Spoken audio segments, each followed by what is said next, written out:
All right, everybody. His name is Kyle. My name is Dan, and this is the Man Therapy Podcast.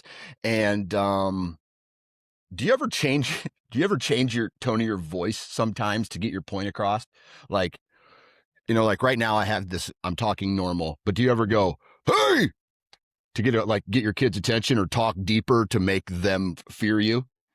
Totally. Okay. Oh Good. yeah. Oh, absolutely. I think that's got to be a ubiquitous dad thing. I mean, there's Mhm. the dad voice. Everybody knows the dad voice. Hey.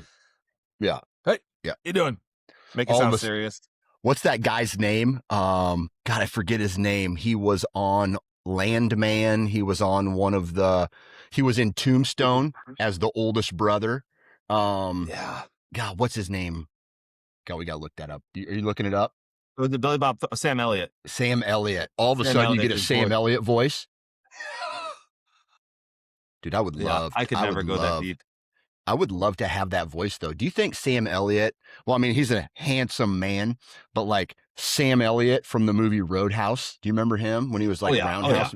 Do you think that guy just got a ton of chicks back in the day? Had to have. Had to have. How could he not have? Yeah. I'm Sam Elliott. Yeah. Oh, my God. Anyway.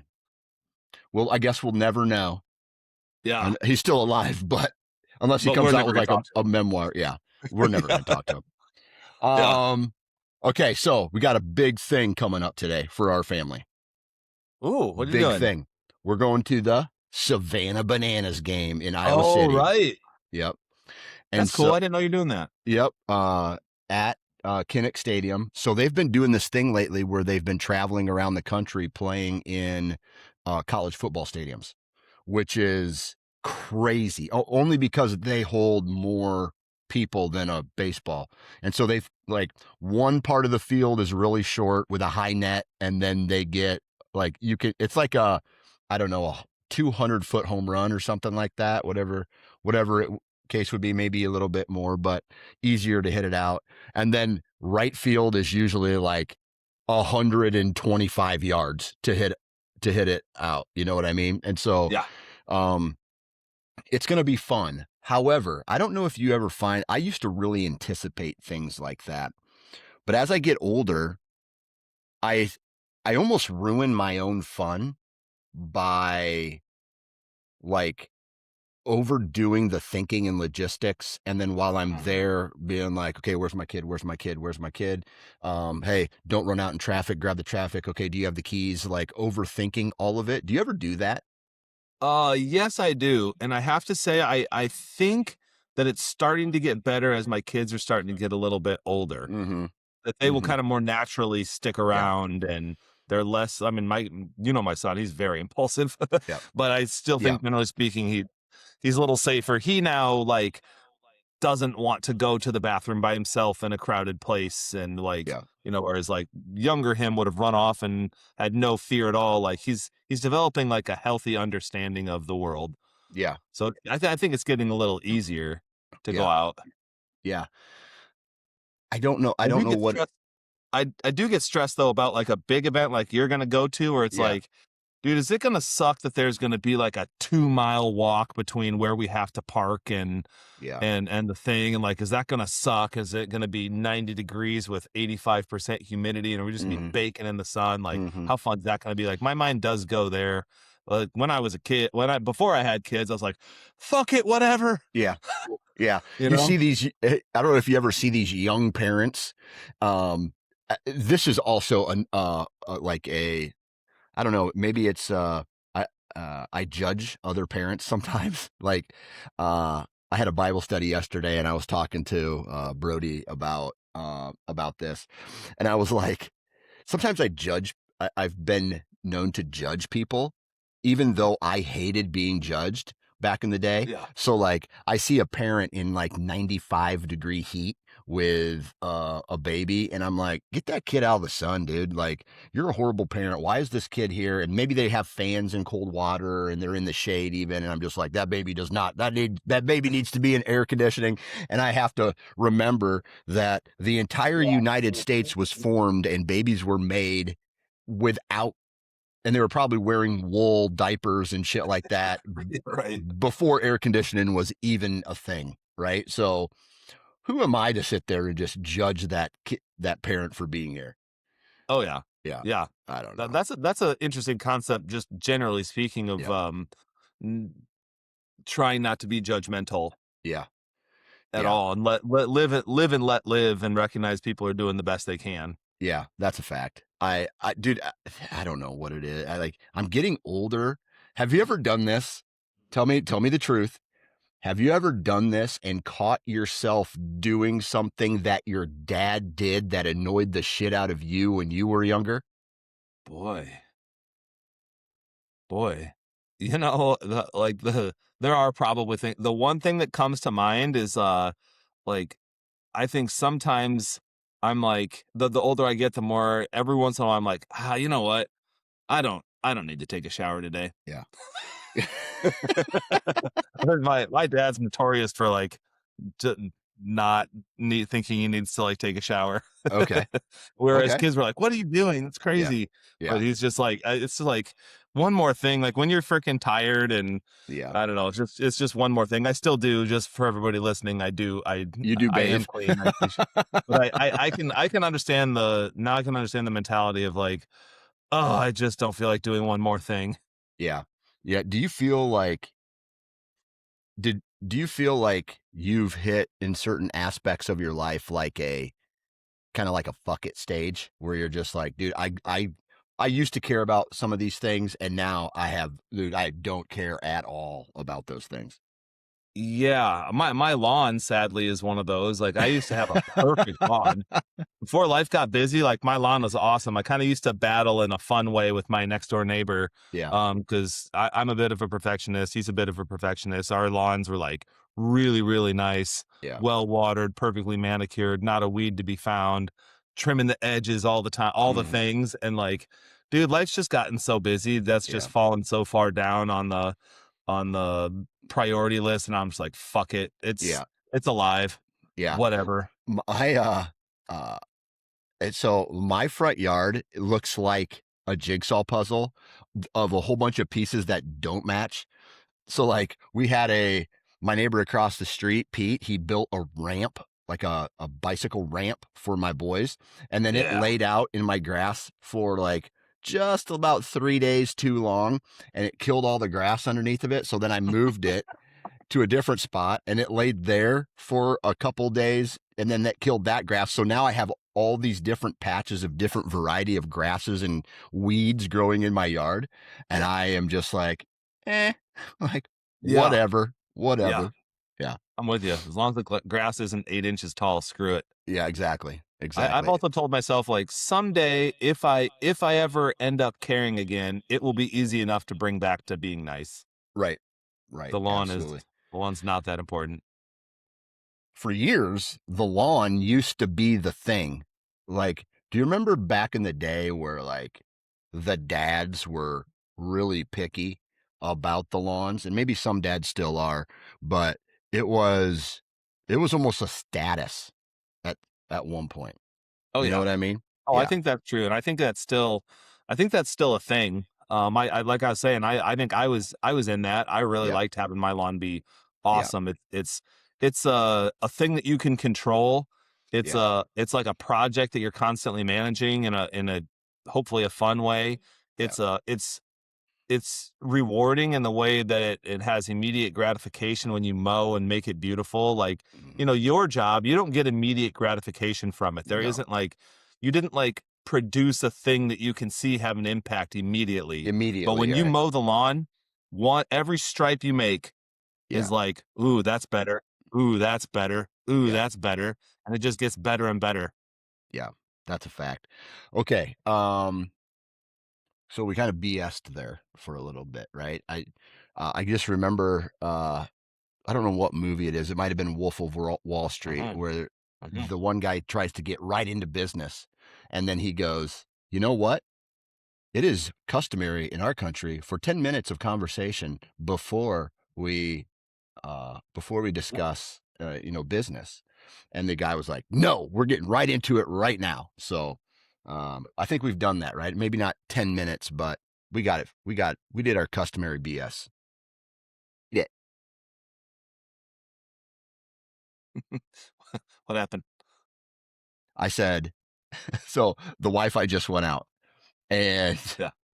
so I call downstairs and I go, hey guys, I need all the Wi-Fi right now. I want you to go unplug the Roku's downstairs and in the back bedroom. But Dad, I'm watching a video about how to make a paper airplane. And I'm like, I don't care. This takes priority. I'm like, but Dad, this is a really good paper airplane design. And I'm like, buddy, if I have to come downstairs right now, like I'm going to be hot. Yeah. Please go do this for me. Okay. Yeah. It's like, I Okay. will work on, you know what? I will work with you on paper airplanes later, Yeah. and we'll make a totally sweet one. Right now, I need the Wi-Fi. I need the Wi-Fi. Yeah. Also, I don't know. My youngest son is on this kick. I don't know. We ran out of like dipping sauce for his chips. And so he was looking for something to dip his Ruffles. It's got to be Ruffles cheddar cheese Oh, chips. That's his thing now. And he fair. found cottage cheese. And now he's in this thing where it's like every snack is him dipping Ruffles cheddar cheese, cheddar flavored chips into the cottage cheese.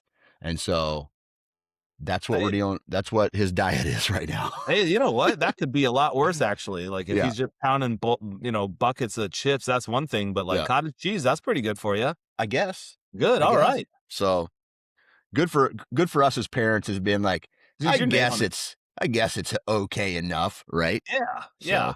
Way all to way right. to sneak some protein in there. All right. So at the end of the last episode, we were talking a little bit about what to talk about on this episode, and we Mhm. took down some notes. What are those notes that we Yeah. were gonna talk about? You had said, generally speaking, that you wanted to talk about the concept of walking on eggshells. Mm-hmm. And you didn't I say like that. where that was coming from for you. You just said that you wanted to talk about that. Yeah. Where was that coming from for you?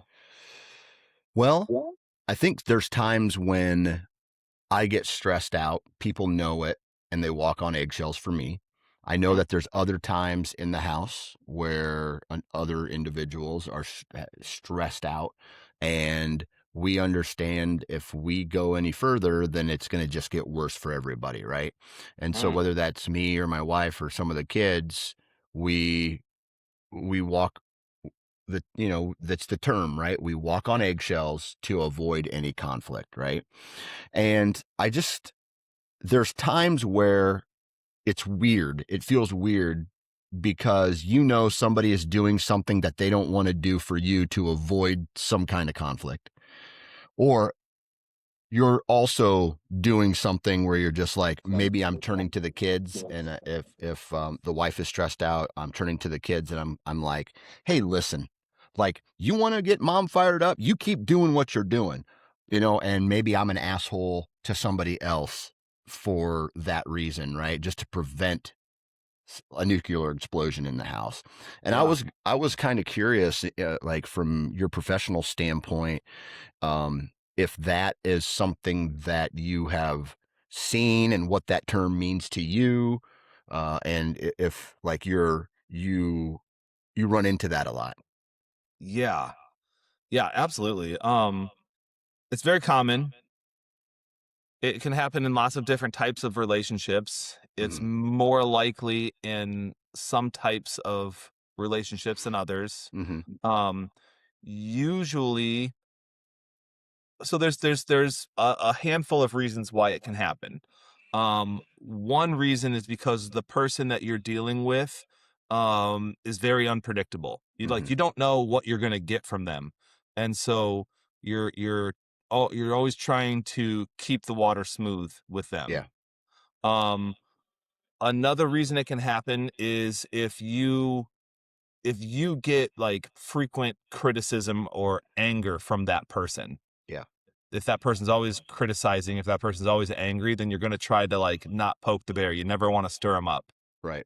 Um, all of this is about keeping the peace, by the way, and not making waves. Yeah. The question is, I guess it kind of boils down to two things.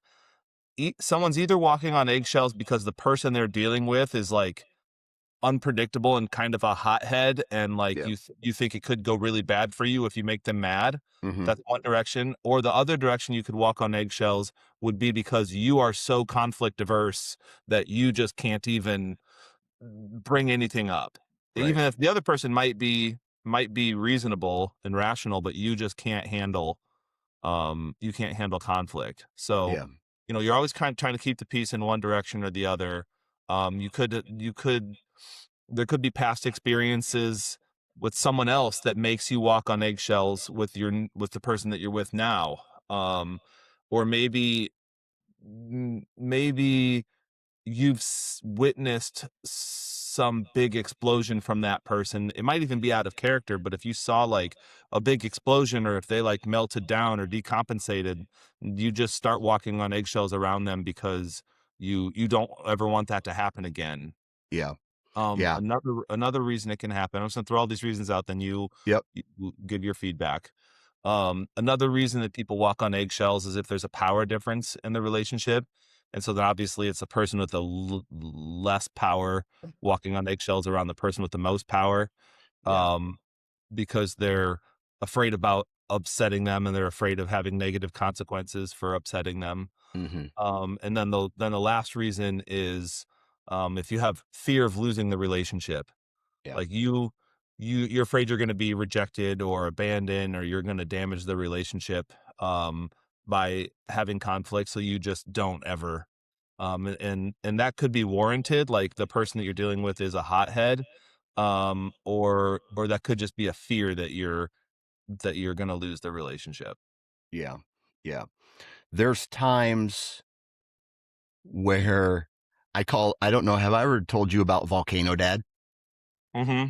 I've told you about Volcano Dad, right? So Yeah. that's where I give everybody in my family a mile long leash. You do whatever you want. Like, you chill. If you're respectful, dude, I don't care. Like, I'm cool dad, right? But if I have told you and warned you, and cool dad starts to fade away, I don't really have like and maybe this is a side of me I need to work on, but I don't really have a side of me that gets like gradually more angry, right? Yeah. I'm like, hey, warning 1 through 7 is just cool dad being, hey guys, do me a big favor, pick up your sock. Hey guys, do me a big favor. Can you just pick this one sock up? I've already told you 3 or 4 times. Hey guys, can you get off the device? I've told you I need to use the Wi-Fi. Hey guys, hey, can you please help out? And then here comes out of nowhere, get off the fucking internet. I told you right now. And then just explode, right? The house windows shake. And I'm just like, then what happens is everybody's cool, right? Or not cool, but the house is quiet, Yeah. right? And people are walking on eggshells for me, Yeah. right? When people have to walk on eggshells, is that a sign of respect, or is that more done out of fear, in your opinion? Fear. Fear, yeah. Yeah. That's not a respect response. Yeah. They've been shocked.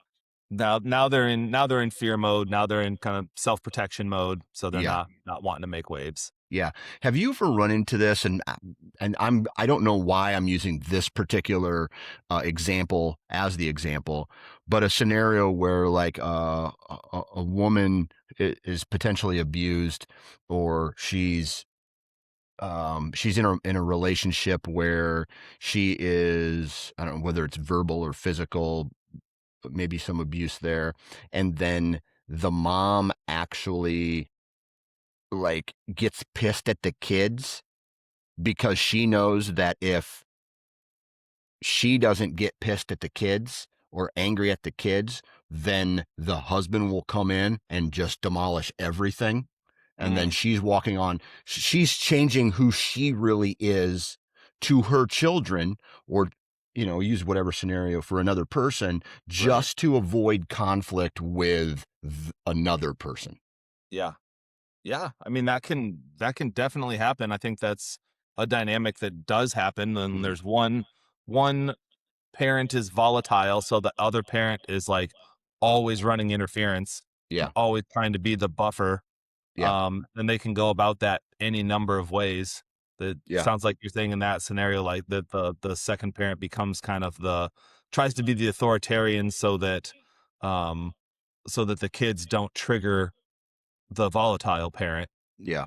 Yeah. I think what happens more often than that is that let's call parent one the volatile one that everybody's trying to avoid, and let's call parent two the buffer, and then there's the kids.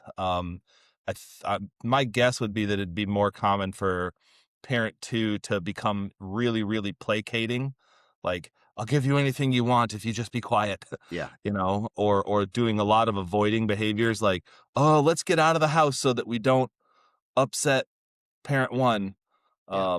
All kinds of stuff like that, like constantly trying to stay ahead of problems.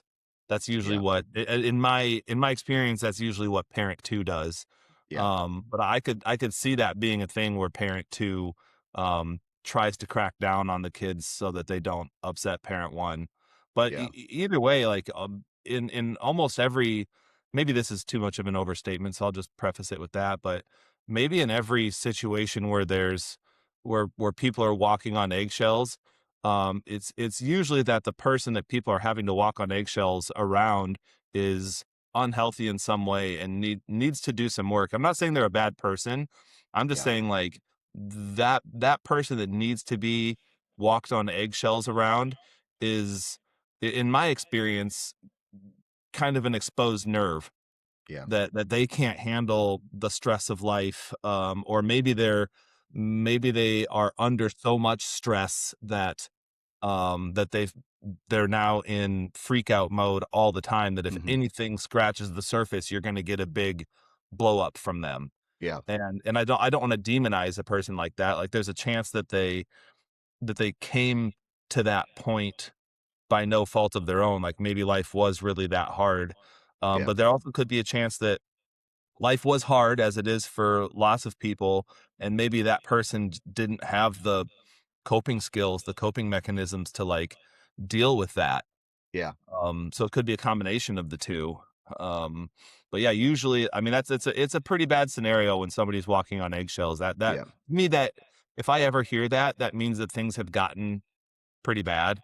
Yeah. Um, that's a really stressful situation to live under, because when you're around somebody you have to walk on eggshells around, it means that you are constantly self-monitoring, which means you Yeah. can never let your guard down, which means Yeah. you can never relax and you can never just be. Yeah. You're always attending to their you're keeping an eye on their thermostat at all times, Yeah. on their I like that. thermometer at all times, Yeah. and also your own, and also everyone else. So then you can become hyper vigilant. So like parent two is like kind of not even getting a chance to monitor themselves. They're like always monitoring partner one and the kids and everybody else, and that's a pretty stressful way to live life. That's a fact.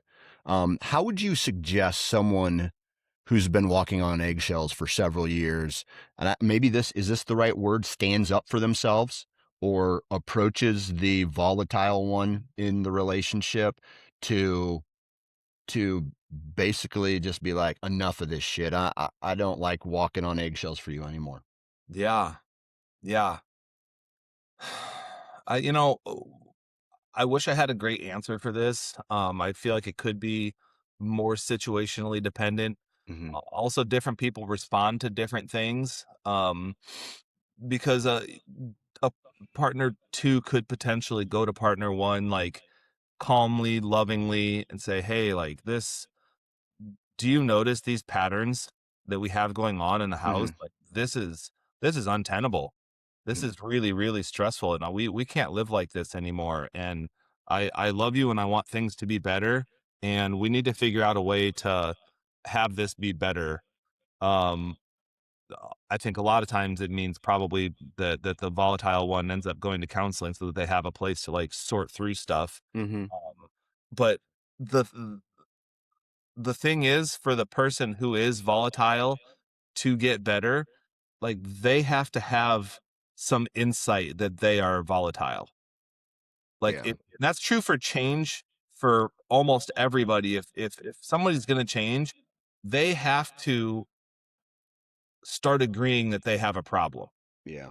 And so like if I were to, so if I'm putting myself in the situation, if I were to approach, let's say hypothetically, my wife was the volatile one, and it was like wreaking havoc on our family. Yeah. Uh, I think I would gather some really good evidence to back up my points, and I think I would try to talk to her really, really calmly, um, and back it up with points. I wouldn't do any like blaming. I wouldn't do any name calling. I would try really hard to not make it an attack, and I would bring all of the negative things to her attention. Like, look at what's happening here. Mm-hmm. Look at the kids' behaviors. Like, this isn't good. Yeah. Uh, and the thing is, like, that person's pretty likely to be defensive, Yeah. and say, well, if they would just da da da, and if you just wouldn't da da da, you could say, fair. Like, I'm willing to talk about all of that. Yeah. Talk about all of our parts in this. Like, Yeah. are you willing to talk about your part too? Yeah. I would try to get some buy-in. When do you You know, think would be a good time to do that? Would that be during the actual blow up, during the actual time, no, or do you let no, something like that settle and yeah, then you come to them at a later time and just yeah, be like, "Hey, do you remember this from yesterday?" yeah. Do it. My advice would be to do it when it's calm. Mm-hmm. Usually, people who are volatile, once their brain, this is true for most people actually. Once their brain is hijacked, like nothing is sacred.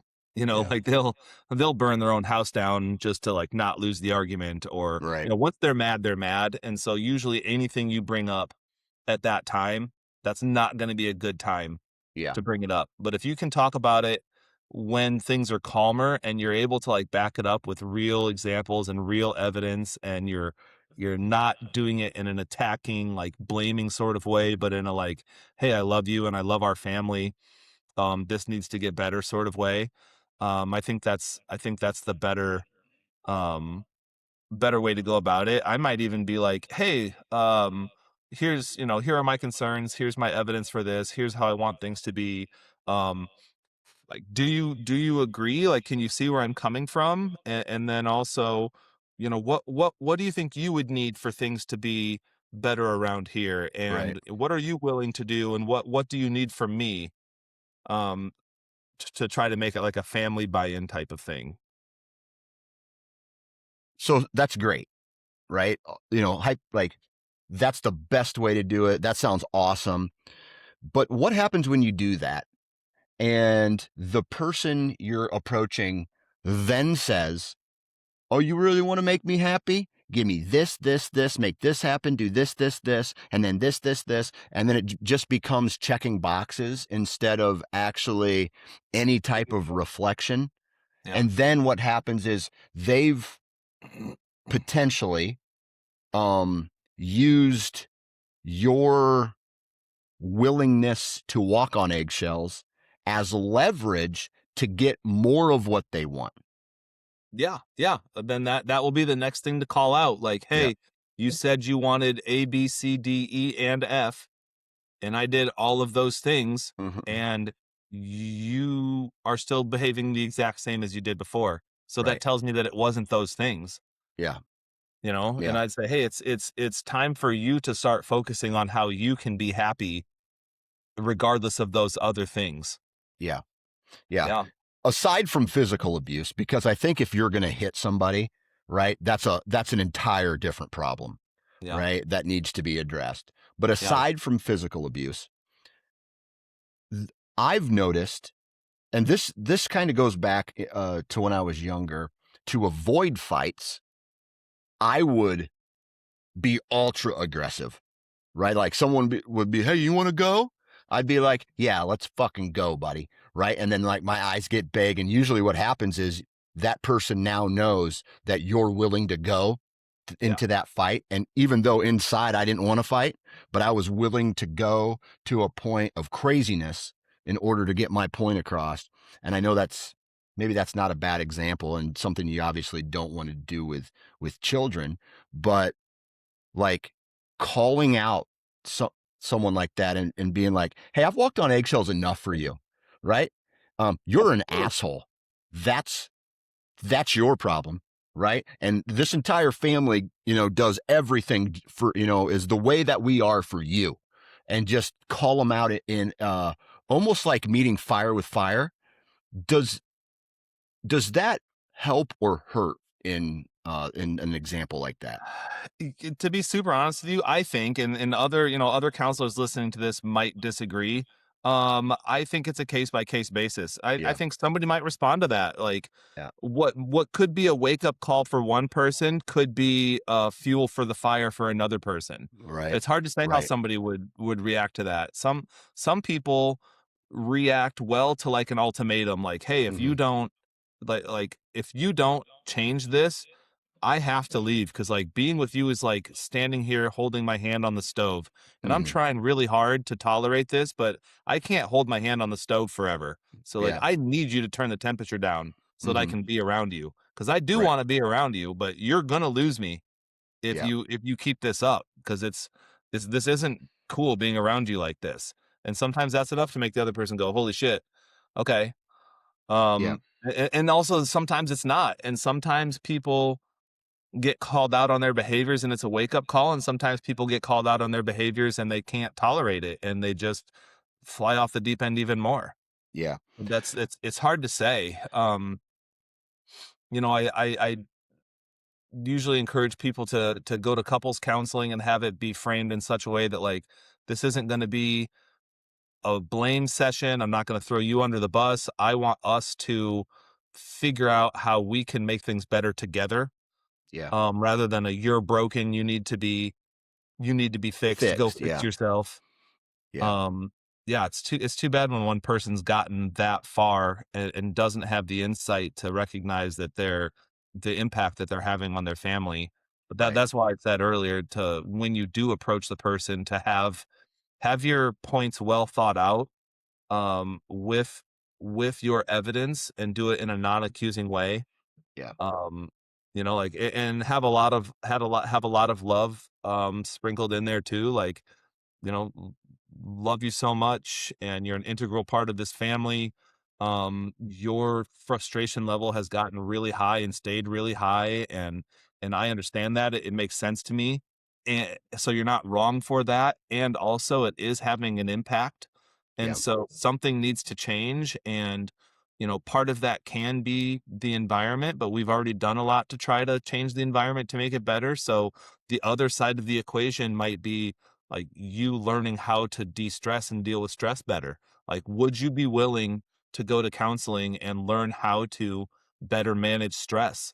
And Yeah. like I've noticed that some of your thought processes are really negative. Like whenever something happens, you get so negative about it, and then I watch you work yourself up. Like, would you be willing to go to counseling just to focus on your thought processes so that Hmm. you can be happier? Like I love you. I want to see you happier. Yeah. It's not a big blame thing. Like, fuck you, you're being a fucking bitch, you're ruining our family. Go Yeah. fix yourself, or we're kicking you out of the family. Like Yeah. that would not be the message I would use. Be Yeah. like, "Hey, I love you. I hate to see you suffering and angry and upset all the time." Hmm. Um, I think part of it's the stress of life, fair enough, but I also think part of it is how you deal with that. Right. And I can see your negativity and the negativity in your thought processes. Would you be willing to go to counseling to address those thought processes and to address stress management to see if it would be helpful? Right. Right. And, we've been focusing on anger here, but I'm sure there's other examples of walking on eggshells for people like sadness, Mm, where, like something happens and you're trying to avoid them mm, crashing to like into a depression spiral or something yeah. like that. Yeah, yeah, if you think somebody's really delicate or really fragile. Yeah. Yeah, and sometimes that's accurate, and also sometimes it's not. Yeah. Yeah. Yeah. This kind of moves into this thought process that I have of people change, right? And so what is your experience when it's maybe a relationship, or like you heard me talk earlier about how I almost can't go out in public and enjoy myself anymore because I'm overthinking the logistics of everything. Like, okay, we parked here, we put 2 hours into a parking meter. We got to get back by this time. Like, hey, we got to go here, we got to go here. And I used to be this free flowing, let's go do all of whatever. And if we get towed, big whoop, we'll go bail ourselves out and shit like that. And I've kind of changed into this more live inside of a box type person almost. Mm-hmm. And a lot of that has changed since I stopped drinking, to be Yep. honest with you. And so I'm curious, when two people they've met, maybe this is a marriage. This is like, obviously this is marriage. They've met, they fell in love with each other. They said, I like this person. Oh, I like this person. Now I love this person. Well, I love them. Let's get married. Yes, I do. Let's go do this. And then 10, 12, 25, however long, they start to change as individuals, which now that tends to like, I don't like this person as much as I used to. I don't feel like, because they're doing something. Have you ever come across a scenario like that where now you have to like re-like somebody? Or fall in love with a different person again, a version of them? Right, absolutely. Yeah, and I'm not a marriage therapist. So I would actually like to have a marriage therapist on this podcast again to like talk Yeah. about that, like how to reconnect Mm-hmm. with your partner, how to re-like them. Um yeah, I think that's extremely common. I also think that it's really, really easy to happen during, you and I have talked about the happiness curve over the lifetime, where Yep. when you're in your, 30s to mid 50s, like when you're in your child rearing years and your career building years, that like you're at your lowest level of happiness because Mm-hmm. there is so much stress happening and so much going on, Yeah. and there's so much less time for the couple to have fun and enjoy each other. That our mentality, I think everyone's mentality shifts over time. And if we're not purposeful with how that shifts, then it probably shifts in response to stressors. Mm-hmm. So what a person needs to do is be purposeful about how they're handling stress as they go, and Yep. be like checking themselves. Like, how am I doing? And how do I want to do? How do I want to be? How do I feel? And how do I want to feel? How do I think compared to how I want to think? And like, it's kind of up to you to keep yourself between the guardrails. But Yeah. some people don't even, this is going to sound more blamey than I mean for it to. Some people don't take the time to even establish their own guardrails. Like they kind Yeah. of, it's like they're living life flying by the seat of their pants, where they haven't thought of what type of person they want to be. Yeah. And so like they're just living every day kind of reinventing the wheel, and living every day in survival mode, and living every day kind of like, well, whatever happens today is going to dictate the mood that I'm in, as Yeah. opposed to being proactive and being like, all right, who am I? What type of person do I want to be? How do I want to be today? How do I want today to go? Mm-hmm. Um, and choosing their attitude ahead of time. That's not a silver bullet, but man, you will be in a way better mood so much more of the time if you took time at the beginning of the day, Yeah. even 30 seconds to look in the mirror and say, you know what, today's going to be a good day. Yeah. I'm lucky for the things that I have. No matter what happens today, I'm going to figure it out, and I'm going to try to have a positive attitude no matter what happens. Yeah. That 30 seconds right there primes your brain to be in a better mood. And that could Yeah. be absolutely crucial. Then Yeah. you could be that, to me, that ends up like this butterfly effect of like the waves that ripple out from that one choice in the morning to be in a good mood. What can happen then is, like, let's say you're walking to the Savannah Bananas baseball game at 6:30 at night, and there's the 2-hour parking meter, and you're trying to remember where the hell you parked, and it's a long walk, and you got a bunch of shit in your hands. And um if you would have primed your brain in the morning to be happy, then that when you're on that walk, you might be like, yeah, this is fine. I'm glad that my body's able to do this. Mm-hmm. I'm so happy we got these tickets. Yeah, I'm Yeah. going to be sweaty, but you know what? Who gives a shit? Everybody's going to be sweaty. Let's just Let's embrace be the sweaty together. yeah, Yeah. let's all go be sweaty together, you know, like, but if you didn't do that, if you didn't do that 30-second priming in the morning, you might be like, oh, fuck this. This sucks. Why'd I do this? How'd I Yeah. get drug into this? This is so far away. I'm going to be miserable the whole time. It's like, Yeah. yeah, dude, either way, like the situation is the same either way. The only thing that changes is your mentality. But Yeah. the point is, if you don't practice choosing your mentality is going to be a response to the stress of the situation. Yeah. Okay. That's awesome. But Mm-hmm. you're in an argument, right? You're in it, or maybe it's, we have the same argument every week. We have the same problems every week. And you alluded to it there, but the word is how. How do I step back and how do I evaluate my role in what's going on? And how do Mm-hmm. I take a step back and before I blame others and say, my kids are the reason why I'm mad. My wife is the reason why I'm mad. How do I take a step back and how do I do that? Because when in this world, it's so fast paced now that people are just full throttle into the next moment. Yep. And no one ever goes, hold up, wait a minute. And, and just like, let's think about Dan Johnson needs to think about what Dan Johnson's doing right now in Uh-huh. this whole thing. Yeah. How do you do that? Yeah. Yeah. So I'm gonna challenge that a little bit and say that, like, you said, no one says, hold up, what am I doing? Mm-hmm. I'm actually gonna say there are people that do that. Yeah. There are people that start their day by with journaling for 5 minutes.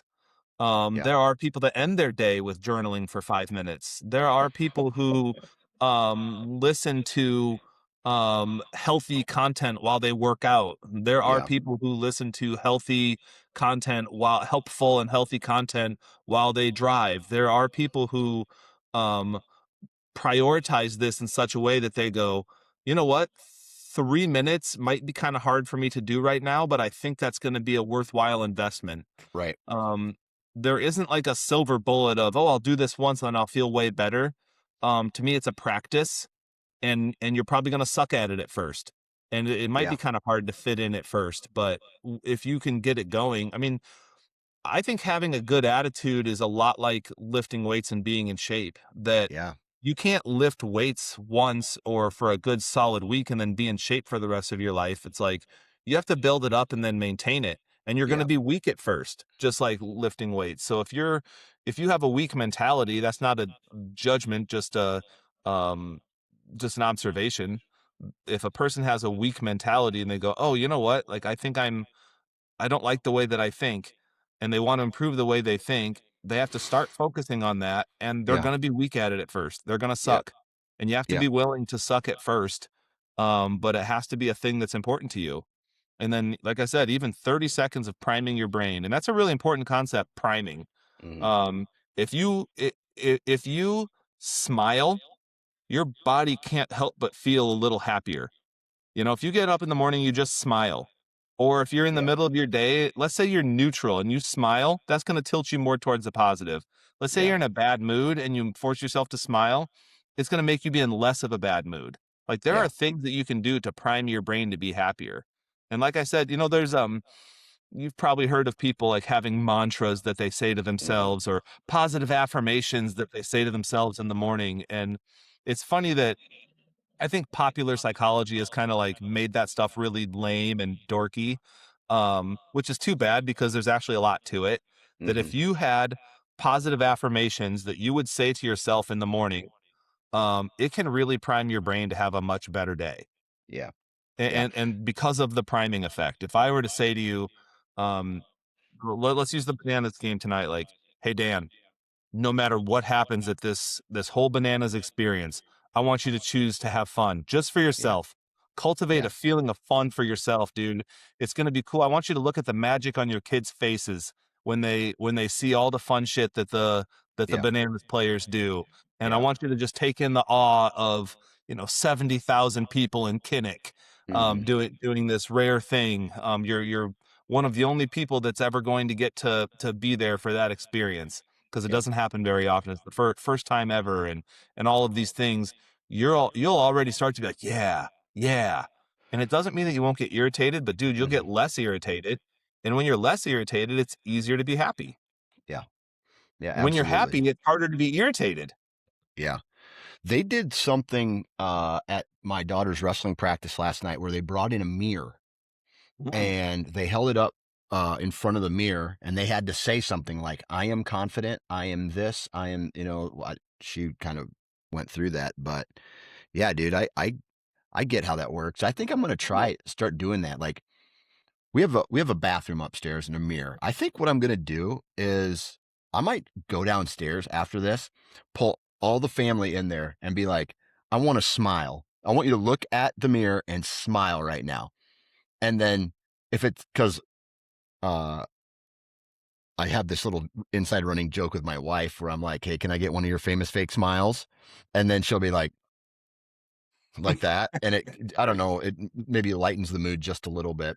But I might actually try to get her to really smile and be like, hey, if you were posing for a picture right now, I want to see a genuine smile right now. Make yourself do it.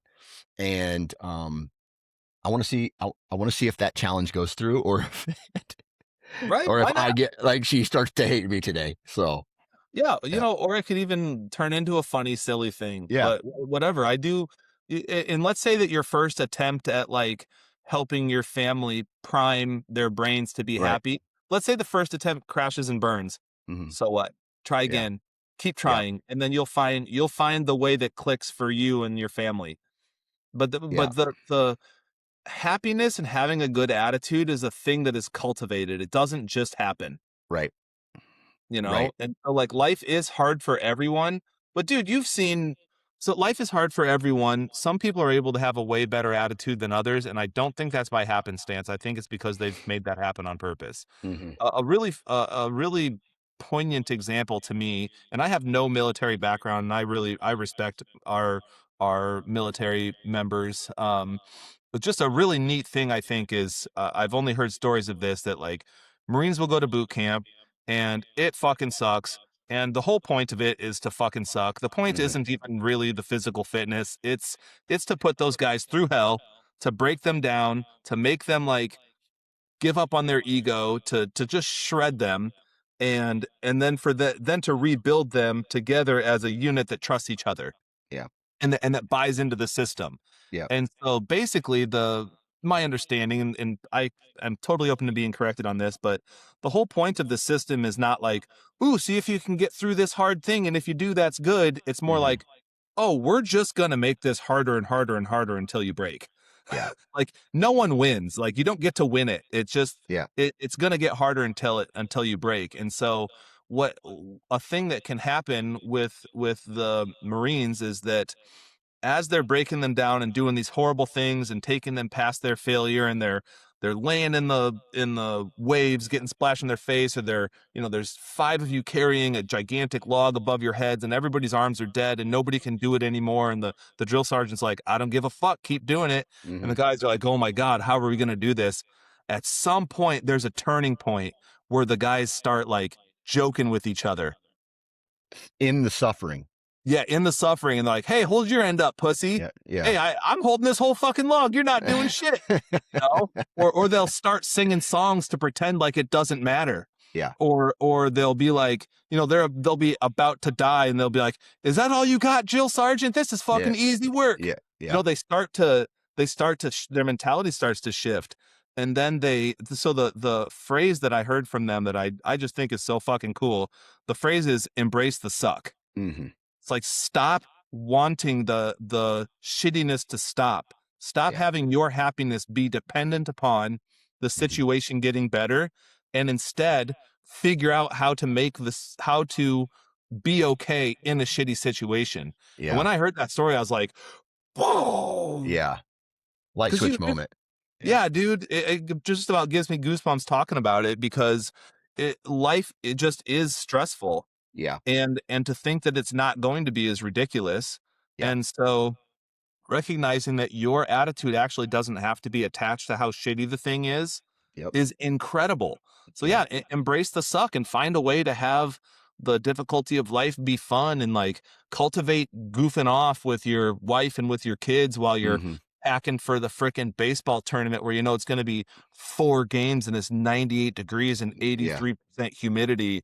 And it's like, hey, let's get ready to soak through our underwear today. Like, how many pairs of underwear are you bringing? You know, Yeah. That's hilarious. find a way to cultivate a good attitude, because I think a myth is that it like just happens. Like you should just be able to just be in a Right. good mood. Like, no, you shouldn't just be able to be in a good mood. You have to figure out how to be in a good mood. Right. I like this. I saw, during one of my toilet bowl scrolls, I call them, Oh yeah. I I ran across this like fitness instructor, and they're in front of the guy. He was um like there was like one weight, maybe it was 30 pounds, so pretty easy to just pick up, right? And so he said to the guy, I want you to pick that weight up. The guy picks it up. He goes, oh, no, no, no, no. Set it down. Now what I want you to do is to try to pick this weight up. And he looked at him confused, and he went down and he picked it up again. He goes, no, no, no, set it down. I need you to really, really try to pick this weight up. And the guy's like, thought it was his form or something. And he picks the weight up. He goes, here's the deal. There's almost like a Yoda moment. There is no try. You just do it or you don't do it. Right. And when you have that type of do it or don't do it, right, you just do it. And I think when it comes to people's attitudes, emotions, and things like that, if you want to get better, just get better, pending any type of like actual psychological disorder or things like Right. that, right? Like severe depression or things like that. Just get better. Maybe a medicine would help a person. But when it comes to like just an average person having a good or bad day, I think if you just have a good day, just just have a good day. Okay. Like if people stopped there for a moment and was just like, you know what, today I'm having a good day. I'm not going to try to, I'm just going to do it. I think the world would be a better place. Yeah. Yeah. I think that could work for a lot of people. I think I saw that same exact video. Yep. If that clicks with people, then that's awesome. Mm-hmm. I probably have a little bit different mentality about that, that I'm more likely to lean towards try and keep trying and Mm-hmm. try and fail and then try better, and learn from every iteration of what you Yeah. did, Yeah. and just hang in there and don't give up is probably more. I think sometimes things can click in your mind, like I'm just going to do it, and that's cool. Yeah. um I have one experience of that where one day I was just like, you know what? I'm fucking done eating sugar. Mm-hmm. I'm a fat ass. This isn't good. I'm done with this shit. Knock it Mm-hmm. off, Kyle. And I didn't eat another bite of sugar for a year. Mm-hmm. And there was no try there. I was just like, I just decided. Mm-hmm. And so that was a moment. But I don't have a lot of moments in my life like that where I was just like, I'm doing this, and Yeah. just did it. Like, cause you actually don't know if you're going to be successful or not. Um, yeah, well, there's lots of different mentalities out there. Yeah. I don't know. Maybe that's not maybe my way of that example is just not, doesn't work for, uh, doesn't work. But I feel like if, if we just do it, like obviously you can't just get under 225 pounds on the bench press and be like, I'm going to will myself to do this. That's impossible, right? Like you're not going to do that. But when it comes to like a mental, an attitude or maybe a behavior, maybe that's just what a person needs to just go, you know what? I'm just done. I'm done feeling this way. I'm gonna feel. Let me ask you this question. Can you fake it? Can you fake it, which actually turns into like, can you fake happiness? Can you fake a good mood to the point of like actually it becoming that thing? And the reason I say that is because there was periods of my life where I kind of came up with this phrase in my head where I was like, eat the shit sandwich. If you're in a bad bad place and life hands you a shit sandwich, you just eat it. Yeah. Yeah, right. Yeah, I actually like when you say that. Yeah. Just going back real quick to, the do or do not, there is no Yep. try. I think to me the sentiment there is like, if you say you're going to try, that means you're not fully committed. You're already expecting to fail. Yeah. Yeah. Yeah. You're leaving yourself an out. Mm-hmm. So in that way I do like the, like, I'm just doing this, which you could say, I'm just doing this, and then every time you fall, you get back up, and that's all part of, like, I'm doing this. Mm-hmm. It's like, I'm not trying to do this, I'm doing this. Well, you failed. It's like, I haven't failed, I'm just not there yet. I'm still doing it. It's Yeah. like, I'm gonna bench 225 pounds. So you try and you didn't do it, and it's like, well, did you fail? You're like, no, I'm still benching 225. I just haven't done it yet. Yeah. I'm not leaving myself an out. I'm not expecting to Mm-hmm. fail. I am committed. So, I'm so in that gaining. way, Yeah. I do like that, tried, because as long as it leaves room for, like, trying means that every time you fail, that it's not an excuse to give up. Right. Okay. So now on to the, basically you're talking about the phrase fake it till you make it. Yeah. Yeah. Can you fake it at first? Um, Actually, yes, you can. Okay. Um, there's a shift in the language, though, that I prefer. I don't like the phrase fake it till you make it. Yep. I prefer the phrase act as if. So I wouldn't say fake being happy until you're happy. I would say act as if you're happy and see what happens. Okay. Because the problem to me, and it's fine if other people disagree, but the problem to me with fake it till you make it is, like, you're bullshitting yourself. Yeah. You're like, this is Yeah. dumb. I know I'm putting on an act. But with act as if, it's like, yeah, I'm experimenting with what this is like. Okay. I'm not pretending like I'm something that I'm not. I'm just seeing what it's like to do this. Mm-hmm. It would be like so fake it till you make it. Let's use wrestling for an example. Let's say let's use your daughter for an example. She's Yeah. awesome. She's young. Let's say that she were to go wrestle with, like, a bunch of senior girls that are super fucking legit. Yeah. And she's awesome, but she's not at their caliber yet. Yeah. Should she fake it and pretend like she really thinks she is that good, even though she knows she's not, and she's going to get beat and it's going to suck? Or should she go, you know what? Let me go into that wrestling room and let me act like I belong here, and let me see what this feels like. Yeah. I think Yeah. I both of mean, those ways gets you in the room. yeah. And either way, right? Like, either way, weakness is exposed in a Mhm, scenario like that, and mhm. you're gonna find out whether or not you have it or not, Yeah, right? And yeah. so I To me, guess I act as guess the if. outcome is potentially the same, but Yeah. how you go through, what your mindset is going through the process. Because I can see fake it till you make it. All of a sudden, that having that mentality is doubt creeps in, and Mhm, doubt turns to not giving your full potential.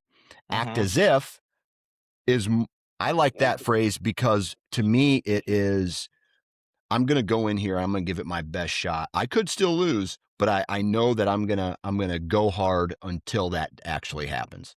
That's exactly it. It's Yeah. like, if you want to be like an incredible wrestler, then you need to act like an incredible wrestler acts. You don't need to, Yeah. like, pretend like you're an incredible wrestler. Yeah. So, like the reward, the benefit would be from doing all of the actual work. Yeah. So, like, if I saw, people would say, "Oh my God, Michael Jordan worked out so hard," and Yeah. anyone that ended up, like, going to work out with him got better because they acted like a person that's great. Yeah. That's different from, like, telling yourself you're great, Mm-hmm. because then you don't that doesn't inherently come with the behaviors that it takes to make you great. So that's Yeah. why I like act as if. So act as if you're happy. Act.